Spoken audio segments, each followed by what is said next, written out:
भगवत दर्शन उसी को प्राप्त होते हैं जिसकी भगवत दर्शन की प्रबल उत्कंठा के लिए 4 बातें जीवन में आ जाएं। पहला, नित्य निरंतर नाम जप रसिकों के संग से। शर्त है रसिकों के संग, भजन न होई संग बिन। हे मनमानी नहीं होता, रसिकों के संग से भजन की वृत्ति। प्रमाणित भजन होना चाहिए, आचार्य परंपरा, गुरु परंपरा से। दूसरा, भगवद विग्रह को साक्षात भगवान का स्वरूप मानना। जैसे कुछ ऐसे भाव वाले लोग हैं कि अरे पत्थर पूजने से, धातु पूजने से क्या प्राप्त, क्या वहां भगवान है? कौन सा तुम्हें ज्ञान है भाई? कौन सा ज्ञान है? जब सर्वम खलमिदम ब्रह्म, तो ये तो अवतार है भगवान का, अर्चा अवतार। भगवान अवतरित होते हैं।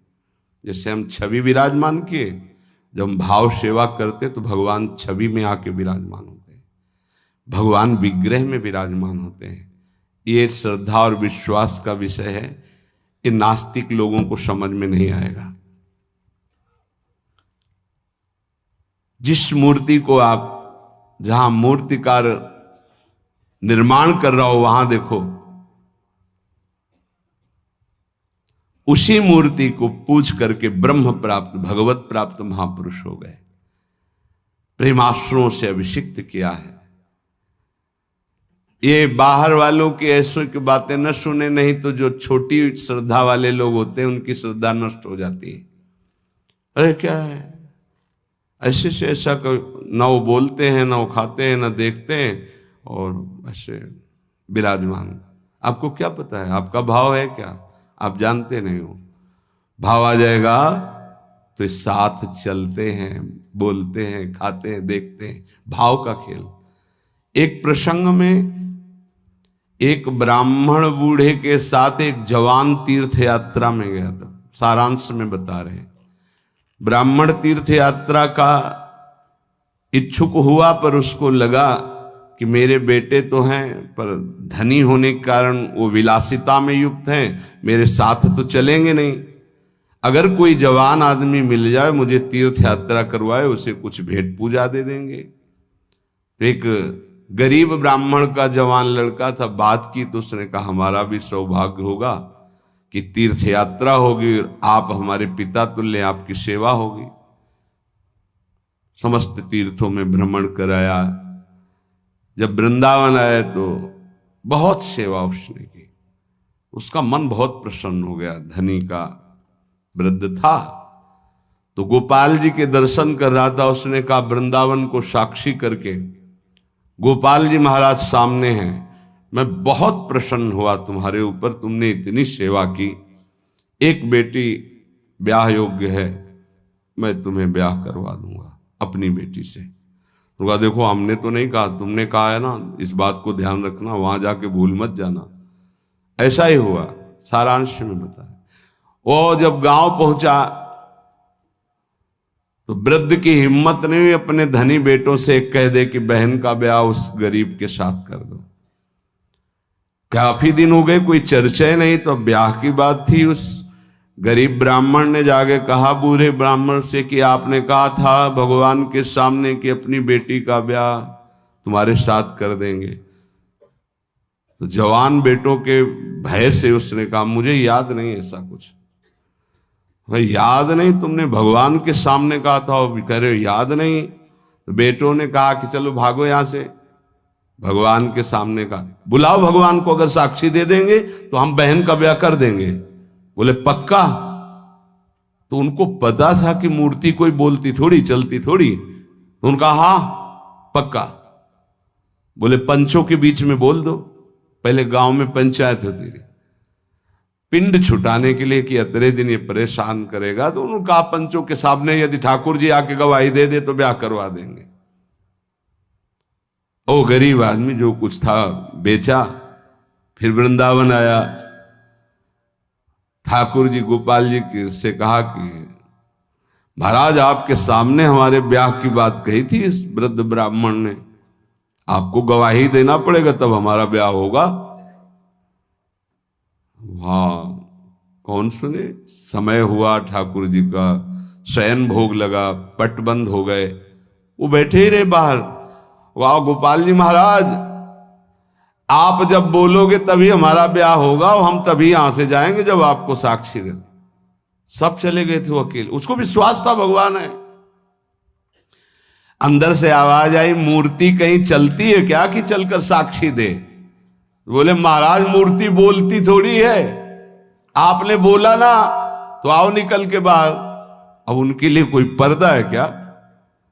ललित त्रिभंगी वैसे बोले देखो अब तुम्हारे प्रेम के कारण हम बाहर तो निकल आए, तुम उसको यहीं बुला दो, हम यहीं साक्षी। बोले महाराज वो नहीं आएगा, हमारा ब्याह रुक जाएगा, आपको चलना पड़ेगा।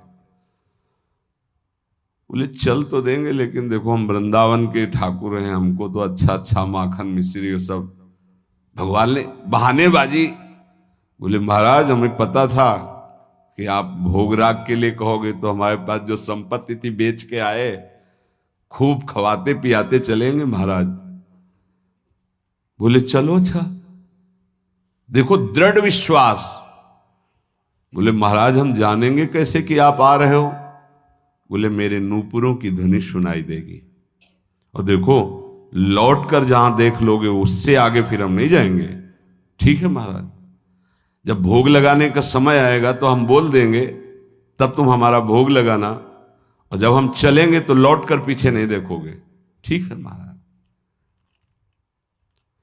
अपने प्रांत पहुंचे, उड़ीसा प्रांत।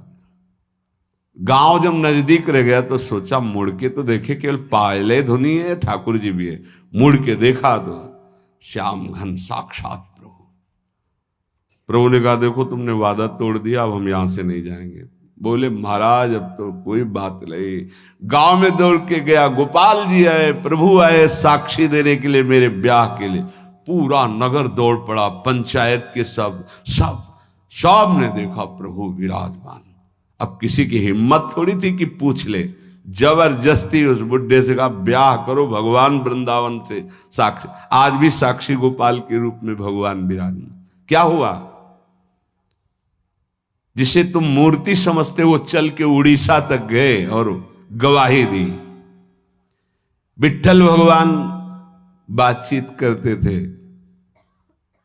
तुकाराम जी से, नामदेव जी से, इन बड़े बड़े संतों से। हरिवंश महाप्रभु, सेवक जी महाराज, बनचंद महाप्रभु तक बातचीत करते थे राधा वल्लभ लाल जी। प्रगट में एक बार मोहन चंद जी महाराज महाप्रभु के सबसे छोटे लाडले पुत्र थे। महाप्रभु राधा वल्लभ जी की सेवा परिचर्या में थे तो एक पात्र कटोरा था राधा वल्लभ जी की सेवा का, उसमें चरण छू गया श्री मोहन चंद जी का। महाप्रभु ने एक शपथ मारी, प्रभु के पात्रों को ऐसे। राधा वल्लभ जी के जब पत्रावली कर रहे थे तो कपोल में अंगुली बनी, तो उनका जय जय आप। तो बोले मोहन चंद के रूप में मैं ही तो अब खेल रहा हूं अपने पात्र, तुमने वहां मारा मुझे देखो लगा। महाप्रभु ने कहा क्षमा कीजिए प्रभु, ऐसी तन्मयता मोहन चंद जी की आप में है ये मुझे पता नहीं था। ऐसा महाप्रभु से बात, स्वामी जी से, बिहारी देव जी से, बिहारी जी बात करते थे। आज भी महापुरुषों से प्रभु बात कर। ये केवल मूर्ति छवि का विषय नहीं होता। ये अज्ञानी जीव जो है ये केवल तर्क विवाद में फंसे रहते। श्रद्धा में तर्क विवाद नहीं होता। ये तर्क विवाद जहां होने लगे, ऐसी कोई वार्ता होने लगे, श्रद्धालु उपासक को बिल्कुल हट जाना चाहिए। भगवत दर्शन किसको प्राप्त होते हैं? पहला, जो रसिक महापुरुषों के गुरुदेव के अनुसार भजन करता, नाम जप, मंत्र जप। दूसरा, भगवद विग्रह को साक्षात प्रभु मान करके।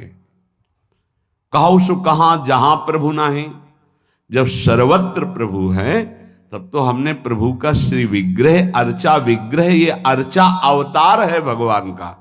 इनको विराजमान किया, साक्षात मेरे प्रभु हैं। ये बाहरी दर्शन है। तीसरा, प्रभु को अर्पित किए हुए प्रसाद के अलावा अरुचि होना। कुछ भी ऐसा जो हम प्रभु को अर्पित नहीं कर सकते वो हम नहीं पा सकते। प्रभु को अर्पित ना की हुई चाहे अमृत पड़ी हुई वस्तु हो, हमारी बिल्कुल श्रद्धा और रुचि नहीं। हमारे प्रियालाल ने नहीं पाया तो हम उसे चख नहीं सकते। ये भगवत प्राप्ति, भगवत दर्शन के लिए बहुत आवश्यक है। गुरु प्रदत्त भजन में आसक्ति, इष्ट के श्री विग्रह छवि में साक्षात भाव, और इष्ट को अर्पित ना किए हुए वस्तु, वस्त्र, पदार्थ, भोगों में पूर्ण अरुचि। कई बार हमने ऐसे संतों को देखा जो अमनिया जैसे पा लीजिए, नहीं अमनिया है ना, हम अपने ठाकुर को भोग लगा के पाएंगे, या आप अपनी श्री जी को भोग लगा दीजिए तो पालेंगे, अन्यथा नहीं। अमनिया नहीं, अमनिया माला, पत्र, पुष्प, सुगंधित कुछ भी नहीं। हमारा जीवन प्रसादी हो जाना चाहिए। ये बहुत ध्यान से अपनी दिनचर्या में देखिए कि कभी अमनिया मत पाइए। चौथा, सहनशील। ये बहुत आवश्यक है। बहुत सहनशील उपासक को होना चाहिए। जितना सहोगे उतनी भक्ति प्रकाशित होगी। सहत सहत बाढ़े भगति, गृह तनु गुरु हितगार। गुरुदेव को समर्पित जीवन और सहनशीलता, निश्चित भगवत दर्शन। चार बातों से निश्चित भगवत दर्शन हो जाता है। ये बहुत खास बात है जिसको धारण करना बहुत कठिन है, पर गुरु कृपा पात्र बहुत सरल ढंग से इसे निर्वाह कर ले जाता है। क्या? किसी से मतलब नहीं। इस मार्ग के उपासक किसी से मतलब नहीं। पहले तो कहा पीछे वाले में कि जो विषयी पुरुषों का समूह है उनके संग से भयभीत रहे, कभी संग न करे। अब आगे वाले में महान संगा नाम किसका ये स्वरूप होता है? बोले जो वह तो महताम श्री पद रजा, महापुरुषों की चरण रज से जिसका शरीर अभिषिक्त है और माथे पे जिसकी चरण रज विराजमान है, गुरुजनों की, संतों की, रसिकों की, वो महान संगानाम सहज मधुरात्म प्रिय कथा। वो निसंग ही नहीं, महान निसंगानाम, जागृत स्वप्न सुषुप्ति कभी भी कहीं भी उसका किसी से संबंध नहीं है, शरीर से भी नहीं। क्योंकि महान संगानाम तभी हो सकता है, शरीर से भी नहीं। यह ज्ञानी जीव जानते नहीं। कहते हैं शरीर तो यहां छूट जाता है, फिर गति किसकी होती है? भगवत प्राप्त। शरीर तो एक कपड़ा है, समझते नहीं हो। इसके नीचे एक कपड़ा है, सूक्ष्म शरीर, उसके नीचे एक है कारण शरीर।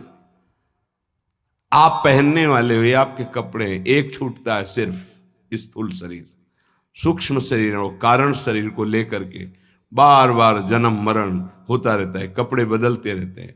और जो जीवन मुक्त हो गया तो तीनों शरीरों का संबंध खत्म, और दिव्य चिन्मय चिदानंदमय शरीर को, भाव देह को प्राप्त करके चिन्मय धाम में, चिन्मय लीला में, चिन्मय प्रिया प्रीतम के समीप हो जाता है। वो महान संगानाम। साधक का स्वभाव ऊपरी बड़ा ही रुक्ष होना चाहिए। साधक का रुक्ष, सबको ये लगना चाहिए कि बड़ा बेरुखा आदमी है ये, बच जाओगे। गोस्वामी जी ने भी लिखा है, गिरा अरथ जल बीच सम, कहियत भिन्न न भिन्न, बंदों सीता राम पद, जिन्हि परम प्रिय खिन्न। खिन्न मानसा, किसी से कोई संबंध नहीं। कोई बात करे तो उदासीन होकर बात करे, उसको रस ना मिल पावे। उसको प्रियता समझ में ना पावे। साधक की बात कह रहा हूं, आगे चल के तो सब जीवन शो प्रीति रीति निभात आपनी, वो स्थिति आ जाती है। पर साधक को चाहिए वो अपना बाहरी स्वभाव उदासीन रखे, खिन्न रखे। ये हर समय भौं चढ़ा के बात करते हैं, इनका तो कोई प्रेमवादी से लगना चाहिए। मुस्कुरा करके बात करना, ये आगे चलकर आता है। हंसी बोले बहुमान दे, बहुमान किसको दे रहा? आराध्य देव को। वो हंस किससे रहा? आराध्य देव से। साधक की हर समय स्थिति ऐसी नहीं होती, इसलिए उदासीन अति रही गोसाई। पूज्य श्री गोस्वामी जी महाराज कहते हैं साधक को उदासीन रहना चाहिए, बाहर से गंभीर, हंसी मजाक बातचीत गंभीर। सत्य बात तुम्हें बता दी, स्वीकार करो ना स्वीकार करो, आगे चलती है। उदासीनता, गंभीरता, खिन्नता ये साधक के स्वभाव में होनी चाहिए। बहुत मिलनुआ स्वभाव, हंसकर बात करना, ये आगे चलकर, अभी नहीं। उसको दबाओ उस वृत्ति को। बगल से कोई निकल गया, आपको राधे श्याम कहने की स्मृति उससे नहीं आनी चाहिए। कौन निकला आपको पता नहीं। दर्शन कर रहे हैं, कभी कभी यह भी पता नहीं चलता कि प्रभु पोशाक कौन धारण किए। अगर नेत्र में नेत्र मिले तो 1 घंटा दर्शन हुआ तो केवल नेत्रों का ही दर्शन हुआ। पत्रावली कपोल में कैसी बनी ये भी याद नहीं रहा। ऐसी होती एकाग्रता। सत्संग सुनने गए तो सिर्फ वक्ता की मुखाकृति और वचन, आप बैठे आसपास आपके कौन बैठा आपको कोई परिचय नहीं। ऐसी महानिसंगता उपासक को चाहिए। ये कब आती है? जैसे जड़ भरत जी रहुगण को कहा कि महापुरुषों की चरण रज से अभिषिक्त होने पर ही ये ब्रह्मबोध होता है। प्रहलाद जी ने कहा निष्किंचना नाम न वृणीत यावत, जब तक निष्किंचन महापुरुषों की चरण रज नहीं लगेगी तब तक ऐसी निष्ठा नहीं होती जैसी मेरी है। शिरो में शोल्लासम महत महताम सी पद रजा। ये महत पद रज कहां मिलेगी? हर कण वृंदावन का ये महापुरुषों की चरण रज, प्रियाजू की चरण रज महापुरुषों के आंसुओं से भींगा हुआ है। जहां की भी रज मिले उसे अपने धरोहर के रूप में, संपत्ति के रूप में, जैसे बहुत बड़ी क्या धरोहर, ये प्रिया प्रीतम की संपत्ति, प्रेम संपत्ति प्रदान करने वाली, इसे आप लगाओगे तो आप सुरक्षित हो जाओगे। ये कवच है। कई बार शास्त्रों बारे चर्चा हुई है, पर बड़े भाग्यशाली साधक उपासक उपासिका होंगी जो इस बात को स्वीकार किए हैं कि रोज स्नान के बाद शरीर में रज लगाते हैं। ना करते हो तो फिर सुन लो, तुम्हारे हृदय को ये विकार तब तक जलाएंगे जब तक प्रेम रस के योग्य नहीं हो जाएगा। उस जलन को सहने के लिए ये सद्यो वशीकरण चूर्ण मनंत शक्तिम तम राधिका चरण रेणु मनुष्मरामी। ये श्री जी की चरण रज है जो आपको संभालेगी, कवच का काम करेगी। आपके शरीर में चरण रज लगी रहनी चाहिए। बिल्कुल मान लीजिए, अगर ये मान लोगे तो बहुत बड़ी वस्तु आपको प्राप्त होगी। शरीर में वृंदावन की रज लगी है, शरीर छूट जाए तो भगवत प्राप्ति हो जाएगी। मान लीजिए, बहुत बड़ी बात है। धन्य है वो उपासक जो रजोपसेवी है, रज लगाते हैं। एक ब्रजवासी आए, उन्होंने प्रश्न किया कि आपके जुगल उपासना में तो काली बिंदी लगती है, आप क्यों नहीं लगाते हैं? श्री कहते हैं उसे, काली बिंदी और सिंदूर की बिंदी। पूज्य श्री सदगुरुदेव भगवान ने आदेश किया, त्रिपुंड लगाते थे जब शरणागति का, कि हम आचार्य आज्ञा से चलते हैं। आचार्य ने पत्र में लिखा था, वृंदावन रजोप सेवी जोरी सुमिरन बाचनो, वृंदावन नित्य विहार चंदन लेनो। तो रजोप सेवी जोरी है तो रज का तिलक है, और बिहार चंदन जो प्रसादी है वो ये लगा है। बस वो कोई वृंदावन की वस्तु नहीं है जो काली टिक्की है। ये वृंदावन की रज और वृंदावनेश्वरी का प्रसादी चंदन, इसके सिवा तो ब्रह्मा जी भी आकर कहें तो हमारी समझ में नहीं आएगा, क्योंकि गुरु के वाक्य के आगे किसी का नहीं। वृंदावन रजरानी, वृंदावन वृंदावनेश्वरी, इनमें हमारी अनन्य आसक्ति हो जाए। जो लगाते हैं उनको प्रणाम है, पर हमारी गुरु आज्ञा है। आचार्य श्री हितजू महाराज, वृंदावन रजोप सेवी हरिवंश जोरी सुमिरन बाचनो, वृंदावन नित्य विहार चंदन लेनो, आज्ञा है, उसी का पालन है। अगर महापुरुषों की चरण रज लग रही है तो महानिशंगा नाम मान लीजिए। बार बार इसलिए कह रहे मान लीजिए, आप में सामर्थ्य नहीं कि आप असंग हो सके। महानिशंगा नाम तो बहुत बड़ी बात है, वो कहीं आसक्त नहीं, न स्वभाव में, न सूक्ष्म शरीर में, न स्थूल शरीर में, और न बाहरी व्यवहार में। वो अपने स्वरूप में स्थित महापुरुष है, वही महानिशंगा नाम होता है। फिर क्या बोले? सहज मधुरात्म प्रिय कथा, अपनी प्यारी जी और प्यारे जी की कथा सुनते ही उसकी दशा बदल जाती है। प्रसंगानाम प्रेमोत्पुलक गलदस्रा कुलगिराम, अश्रु प्रवाह हो रहा है, पुलकित तन हो रहा है, गदगद कंठ हो रहा है। ये सहज मधुरात्म, सहज मधुर रस प्रदान करने वाली प्रीतम की चर्चा सुनते ही, पद गाते ही दशा बदल गई। कैसे हुआ? बोले महापुरुषों की चरण रज का प्रभाव। अपारे श्री वृंदावन रस महाब्धो विहरताम, इस महाप्रेम रस के अपार समुद्र में विहरण करने वाली जो जुगल जोरी विहार करने वाली श्री श्यामा श्याम है, इनके प्रेम में जो उल्लसित है, उनकी चरण रज सदैव मेरे माथे पे लगी रहे। तो सदा राधा कृष्ण प्रणय पुलकासुद गम भृतहा, राधा नाम सुनते ही रोमांच हो गया, अश्रु प्रवाह होने लगा। श्यामा श्याम की बात सुनते ही, पद सुनते ही पुलक, पुलकावली, अश्रु बहने लगे और देह कंपायमान होने लगी। ये बड़े भाग्यशाली, इसमें जानबूझकर नाटक न करे, स्वाभाविक आ जाएगा।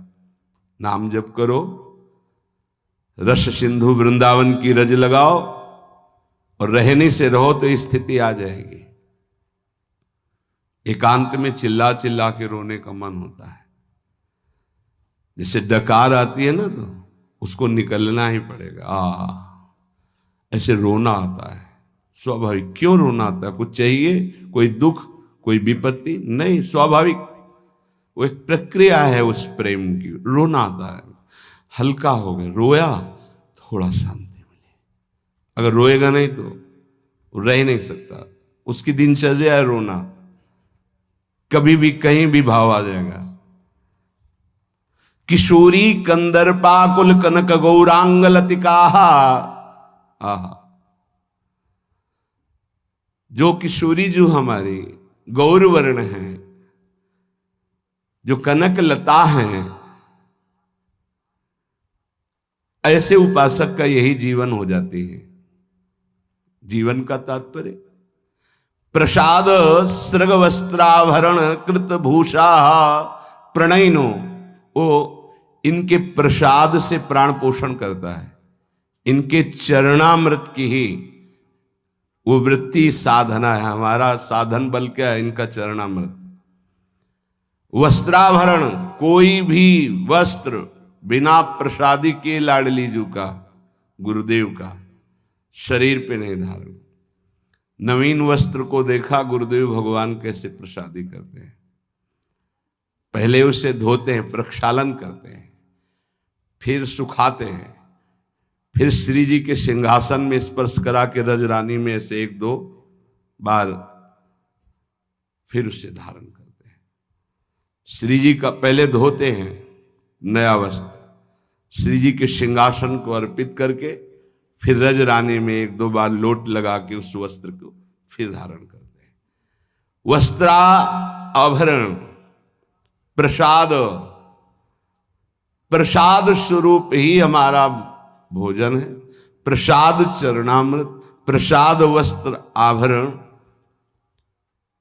प्रसादी माला, प्रसादी पुष्प, प्रसादी इत्र, इनका बड़ा आदर करें। श्री जी का प्रसाद यही हमारा जीवन है। अगर अमनिया आप पाते हैं तो आपके हृदय में भाव सूखने लगेगा। अगर जग भी गया है, अमनिया जल भी नहीं, अमनिया भोजन भी नहीं, प्रसाद। प्रपद्ये श्री वृंदावन भुवि विचित्राखिल कलाहा, समस्त कलाओं में जानने वाली शिरोमणि श्री लाडली जो ऐसे उपासक के हृदय में अपनी समस्त कलाएं प्रकाशित कर देती, अर्थात वो सहचरी भाव को प्राप्त हो जाता है। विचित्र अखिल संगीत गायन कलाओं का, चतुरता का वो मूर्तिमान स्वरूप हो जाता है। ऐसे में वृंदावन की भूमि में उन प्रेमी जनों का आश्रय लेता हूं जो ऐसे जिनका जीवन हो गया है महानिशंगा नाम, किसी से संपर्क नहीं, और श्री जी के प्रति किशोरी कंदर्पा कुल कनक गौरांग लतिकाहा, जो गौरांगी श्री प्रिया जो हैं, लाडली जो हैं, जो श्याम तमाल की कनक बेल की तरह विराजमान हैं, ऐसी श्री स्वामिनी जी के प्रसादी से ही जिसका जीवन यापन होता है। ऐसे में रसिकों को इस वृंदावन भूमि में माथा रखकर प्रणाम करके उनकी चरण धूलि माथे पे धारण करता और उनका संग करने की अभिलाषा करता हूं। ये भगवान की विशेष कृपा है कि हमें ऐसे महापुरुष रहनी बता रहे हैं। अगर प्रसाद का आप महत्व धारण करना प्रारंभ कर दिए हैं तो बहुत जल्दी प्रेम जागृत होगा। प्रसाद पर प्रसाद बुद्धि रखिए, राग द्वेष उस पर न रखिए। ये पदार्थ नहीं पाना है, ये पदार्थ अनुकूल है। प्रसाद में प्रसाद बुद्धि रखिए, न फल बुद्धि, न अन्न बुद्धि, न भोजन बुद्धि, न स्वाद बुद्धि, प्रसाद बुद्धि रखिए। प्रसादी वस्त्र को प्राणों से भी अधिक प्रिय मानिए। प्रसादी माला पुष्प मिले तो हृदय में आह्लाद होना चाहिए, सीधे मेरे प्रभु ने प्रसन्न होकर मुझे प्रदान किया है। दे कोई भी, लेकिन मेरी प्रियाजू ने मुझे प्रदान किया, एकदम आह्लाद, वही आपको प्रेम भाव में ले जाएगा। प्रसाद में भगवत बुद्धि बहुत ही पवित्र हृदय में होती, नहीं तो प्राय नहीं होते। प्रसाद देखते ही अच्छा श्री जी का प्रसाद, ओह वाह, पुलकावली हो जाना। महाप्रभु चैतन्य देव को जब वृंदावन से कोई भी प्रेमी जन जाते, गुंजा की माला, टेटी का अचार, ऐसी वस्तुएं बार बार उनको हृदय से लगाकर अश्रु प्रवाह करते। श्री कृष्ण ने कितना प्यार किया, मुझे प्रसादी भेजी। वृंदावन की रज, वृंदावन का कुछ भी, महाप्रभु पुलकित हो जाते।